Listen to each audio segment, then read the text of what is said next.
কিছু অভিযোগ দিতে আসছিলাম।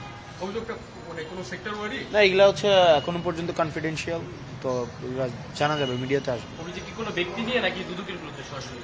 দেখা যাক না এগুলো প্রতিষ্ঠান, বললাম তো কনফিডেন্সিয়াল। আমি যদি বলি তাহলে এটা আবার ওই মানুষগুলো হচ্ছে তাদের জায়গা থেকে সচেতন হয়ে যাবে, তৎপর হয়ে যাবে। মানুষরা বলেন ব্যক্তিরা কি দুদকের বিরুদ্ধে আপনাদের অভিযোগ?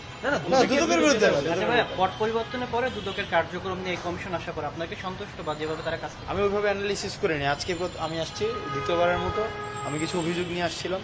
তো অভিযোগ আমার রিসিভ করছে অভিযোগ, এখন ফিডব্যাক তো আর আমি বলতে পারি না, সেটা হচ্ছে দেখি কি হয়, বাট অভিযোগ রিসিভ করছে প্রপারলি। পরবর্তীতে কি চেয়ারম্যানের সঙ্গে কথা হয়েছে, দিয়েছেন? আমরা লিখিত দিয়ে আসছি, চেয়ারম্যানের কাছে লিখিত দিয়ে মানে দিয়ে আসছি। এখন উনি এখন কেমন চলছে যদি একটু জাস্ট শর্ট করে বলুন। না, আমি ওভাবে মানে আমি জানি না। আমার যেহেতু আমি একজন এখন অভিযোগ দিয়েছি, আমি এটার ফলো আপ করবো, ফিডব্যাক নিব, তারপরে আমি সেটা বুঝতে পারবো। একটু বলেন একটা বিষয় হচ্ছে যে ভাই একটা জিনিস কি, মানে এটা তো না, আমি এটা নিয়ে না, আমার কাছে সামগ্রিকভাবে আওয়ামী লীগের অনেক এমপি মন্ত্রীদের কিন্তু অনেক দুর্নীতির অভিযোগ ছিল, বিগত সময় নানা দুর্নীতি হয়েছে, অর্থপথে বেশ বড় অভিযোগ রয়েছে। এখানে তো দুদকের সবচেয়ে বড় ভূমিকা থাকার কথা, সেই জায়গাতে দুদকের কাছে আপনাদের প্রত্যাশার জায়গাটাকে আর কেমন দেখছেন সেই প্রত্যাশার জায়গাটা? না, আমরা তো আমাদের জায়গা থেকে এটা সবসময় প্রত্যাশা করি, এই দুদককে ব্যবহার করেই কিন্তু মানে অনেককে সাম্রাজ্য তৈরি করতে সহযোগিতা করা হয়েছে একদম কালো টাকার।